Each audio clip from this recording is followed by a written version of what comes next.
Parents lied to me about the day and time of our flight so that I would miss our trip to Hawaii. Where are you guys? I asked, arriving at the airport. We are in Honolulu. My mom dared to ask, why didn't you come to the airport yesterday, sweetie? I couldn't believe it. When they returned, we're in Honolulu. Why didn't you come to the airport yesterday, sweetie? My mother's sugary voice through the phone made my stomach turn. I stood frozen in the middle of Dallas International Airport, my packed suitcase beside me as the truth slowly sank in. They had deliberately lied about our flight date. My name is Jocelyn Adams, and I never thought my own parents would stoop this low. I'd been looking forward to this family vacation for months, desperately needing a break after an exhausting quarter at work. As a marketing executive, I just finished hosting important clients from overseas, and this trip was supposed to be my reward. A chance to relax and reconnect with my family. What do you mean yesterday? I managed to say, my voice shaking. You told me the flight was today at 2 p.m. I have the text messages to prove it. The bustling airport suddenly felt suffocating as other travelers rushed past me. Their excitement for their own journey is only highlighting my growing devastation. Oh, sweetie, there must have been some confusion, my mother replied, but I could hear the lie in her voice. Your sister made it just fine. We're all settled in at the resort now. Of course my sister made it. Amy was always their priority, their golden child. I should have known something was off when they insisted on handling all the flight arrangements themselves, claiming it would be easier that way. The same parents who relied on me to help pay their bills somehow couldn't trust me to book my own ticket. This wasn't a confusion, Mom, I said, my voice growing stronger as anger replaced shock. You deliberately gave me the wrong date. You never wanted me on this trip, did you? The silence on the other end was deafening. Then, now, Jocelyn, don't be dramatic. These things happen. I ended the call, my hand trembling. Around me, families embraced as they prepared for their own vacations. While I stood alone, betrayed by the people who should have loved me most, the irony wasn't lost on me. I'd been sending them money every month for the past 2 years, helping them maintain their lifestyle after my dad's early retirement. They relied on my financial support for everything from medical bills to groceries, and still, they chose to exclude me from our family vacation. Looking at my useless suitcase, I felt tears welling up in my eyes. But more than sadness, I felt a burning anger rising inside me. This wasn't just about a missed vacation. It was about years of manipulation and favoritism. And standing there in the airport, I made a decision that would change everything. I've always wondered if my parents ever truly saw me as their daughter, or just as their personal bank account. Growing up, everything was about Amy. Her dance recitals, her straight A's, her perfect smile. I learned to live in her shadow, but I never stopped trying to earn my parents' love and approval. After graduating college, I threw myself into my marketing career, working overtime and weekends to climb the corporate ladder, while Amy pursued her dreams of becoming an actress, funded by our parents' retirement savings. I was building something real. Within 5 years, I had earned my position as the youngest executive at my firm, managing major client accounts and a team of 15 people. That's when my dad decided to retire early due to his arthritis. Their savings had dwindled from supporting Amy's failed acting career, and suddenly, they were struggling to make ends meet. Without hesitation, I stepped in to help. Every month I sent them $2,000 to cover their mortgage and utilities. When unexpected medical bills came up, I covered those too. Last year alone I gave them over $30,000, money I had planned to use for a down payment on my own house. We're so blessed to have such a generous daughter, my mom would say during our weekly calls. But those calls always ended the same way, with updates about Amy's latest audition or her new headshots. They never asked about my work or my life unless they needed something. 2 months ago, when they mentioned planning a family trip to Hawaii, I was thrilled. Finally, a chance to spend quality time together. They insisted on handling all the arrangements since Dad had airline miles to use. Don't worry about anything, they said. Just focus on your big client meeting. We'll take care of everything. Like a fool, I believed them. I even transferred extra money to their account to help cover the resort expenses. It's the least I can do, I told them, imagining lazy days on the beach and family dinners watching the sunset. I thought maybe this trip would be different, that they would finally see me as more than just their financial safety net. Instead, here I was, standing in an empty airport with a packed suitcase and a broken heart. My phone buzzed with a new message, a photo from Amy of her and our parents at the beach, cocktails in hand. The caption read, "Family vacation begins. Missing you, sis, wish you could have made it." The rage that filled me in that moment was unlike anything I'd ever felt before. Standing there in the airport, staring at Amy's photo, something inside me finally snapped. I started scrolling through past text messages from my parents, and the pattern became crystal clear. Every conversation about the trip had been carefully orchestrated to ensure I'd miss it. The flight's at 2 p.m. on 15th, my mom had texted, but looking at Amy's Instagram story, I could see their boarding passes from yesterday, 14th, clear as day. They hadn't made a mistake. They'd planned this deception down to the last detail. My phone rang again. This time it was my father. "Jocelyn," he started, his voice stern like I was a child being scolded. "Your mother is very upset by your attitude. We made an honest mistake with the dates, and you're turning this into a drama. You're a grown woman. You should understand these things happen." I laughed, but there was no humor in it. An honest mistake? Then why did Amy know the correct date? Why did you insist on booking everything yourselves?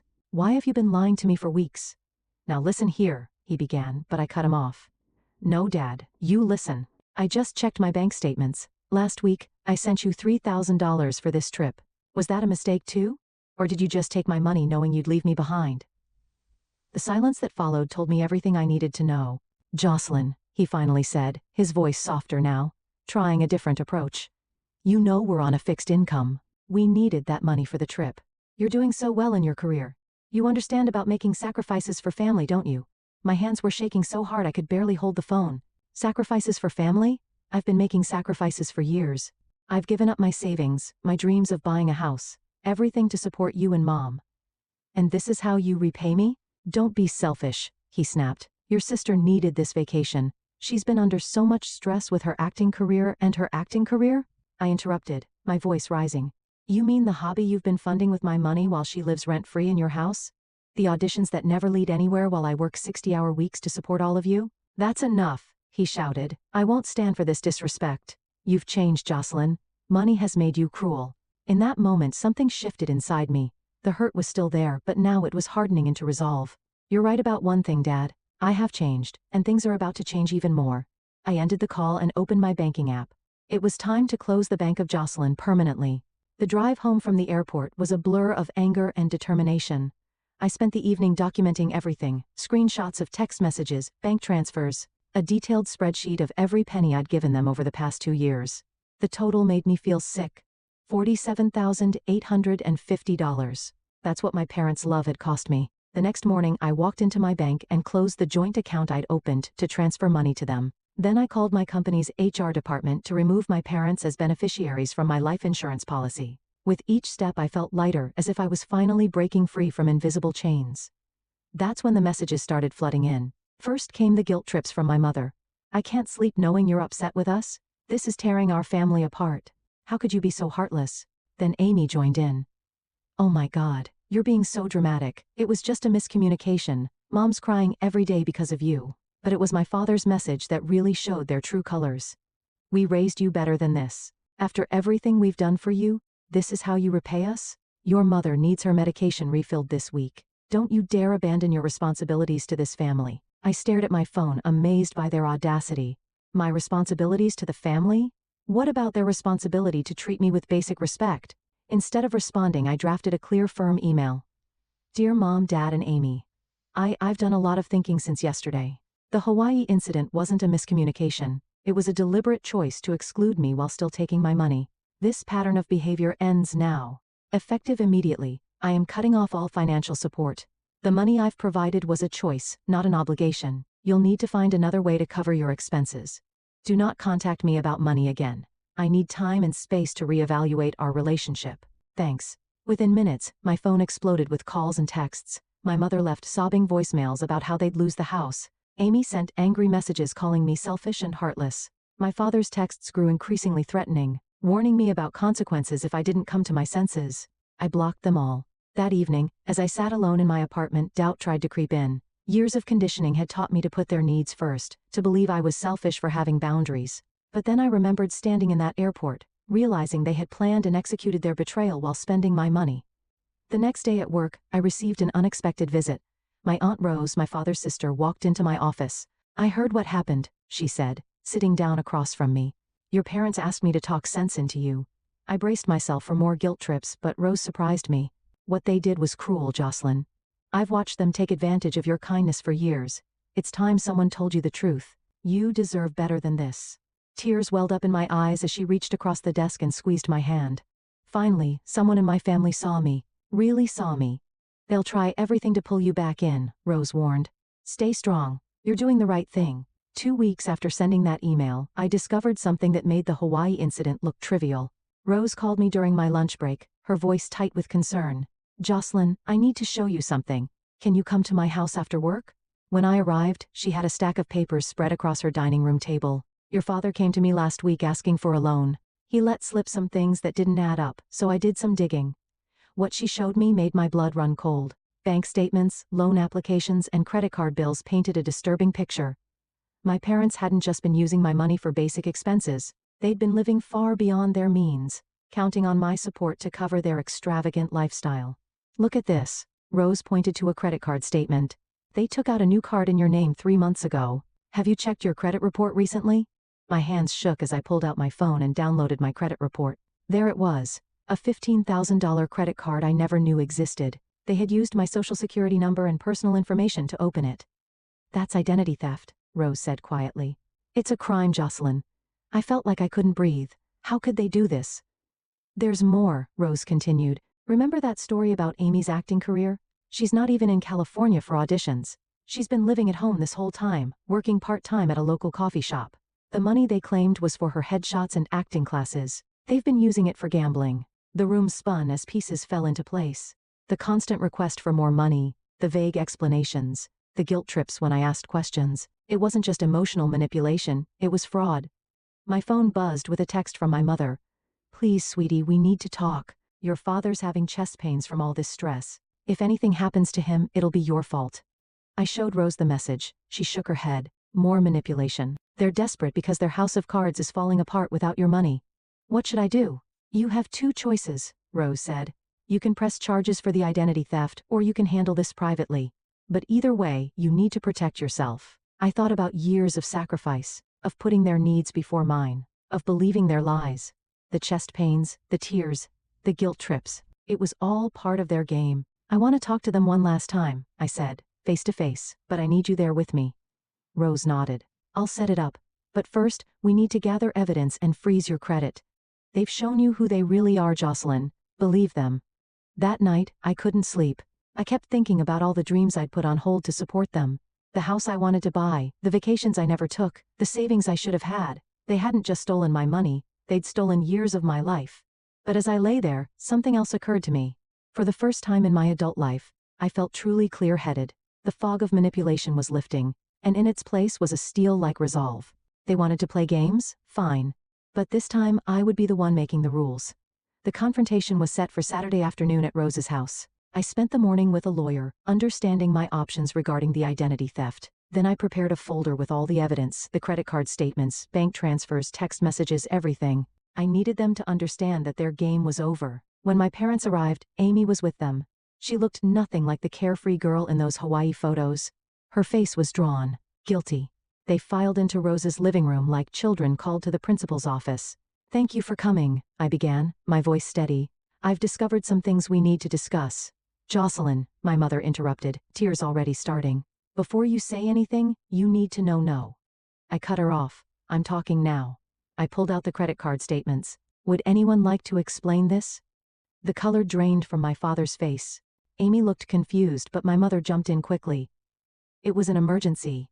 We were going to tell you." "An emergency?" I laid out more papers, like the gambling debts, or the maxed out credit cards, or maybe Amy's fake acting career. Amy's head snapped up. "What do you mean fake?" I turned to her. "You really don't know? They've been telling me you're in California pursuing acting. That's where all my money supposedly went. Your headshots, classes, rent." "What?" Amy looked at our parents in shock. "I've been working at Starbucks. They told me you refused to help with my college tuition." The room erupted in chaos. Amy started crying. My mother tried to explain, and my father stood up, his face red with anger. "Enough," he shouted. "We did what we had to do. You don't understand." "Oh, I understand perfectly," I said, pulling out my final piece of evidence. "You committed identity theft. That's a federal crime. I have 2 choices here. Press charges or handle this privately. Your decision." My mother collapsed into theatrical sobs. "You wouldn't. We're your parents." "Parents don't steal from their children," Rose interjected. "Parents don't lie and manipulate and commit fraud." Just then my father clutched his chest and staggered. "My heart," he gasped. "Call an ambulance." For a moment I almost fell for it. But then I saw my mother's face. Not panic, but calculation. This was their final play, their attempt to regain control. "No," I said firmly. "No more manipulation. Here's what's going to happen. You're going to sign a repayment agreement for every penny you stole. You're going to close that fraudulent credit card, and you're going to leave me alone. And if we refuse? My father asked, his heart attack mysteriously forgotten. Then I'll press charges, and you can explain your actions to a judge. The silence that followed was deafening. Finally, my father nodded, defeated. My mother stared at the floor, her tears suddenly dry. And Amy? Amy looked at me like she was seeing me clearly for the first time. As they signed the repayment agreement my lawyer had prepared, I felt no satisfaction, only a deep hollow sadness for the family I thought I had.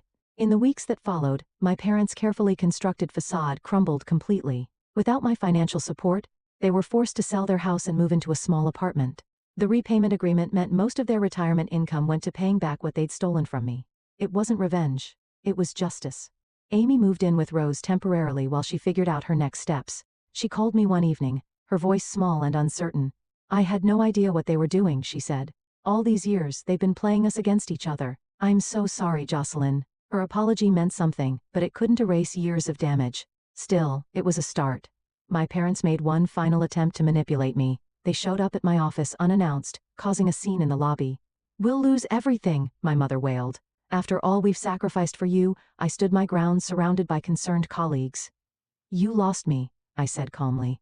That's the only thing that matters, and it was your choice. Security escorted them out, and as I watched them leave, I felt nothing but peace. The guilt that had weighed me down for years was gone. I was no longer their ATM, their emotional punching bag, or their victim. That evening, I booked a trip to Hawaii just for me. As I confirmed the reservation, I smiled at the irony. They had tried to exclude me from a family vacation, but in doing so, they had given me something priceless. Freedom. 3 months later, I stood on a beach in Maui watching the sunset paint the sky in brilliant oranges and pinks. This wasn't the family vacation I'd originally imagined, but it was exactly what I needed. My phone, peaceful without the constant barrage of guilt-tripping messages, buzzed with a text from Rose. They're finally moving out of the house this weekend, she wrote. Amy's enrolled in community college. She's asking about having coffee with you when you're back. I took a deep breath of salt air and replied, tell her I'm open to it. The repayment plan was working. Slowly but surely, my parents had sold most of their possessions, and every month a check arrived from them without fail. Not because they were sorry, but because they had no choice. The fraud charges I'd held back would surface if they missed a single payment. My mother still tried sending emotional emails through different accounts. We're eating ramen noodles while you're living in luxury. Is this what you wanted? I deleted them without responding. Their guilt trips had lost their power over me. At work, I'd earned another promotion.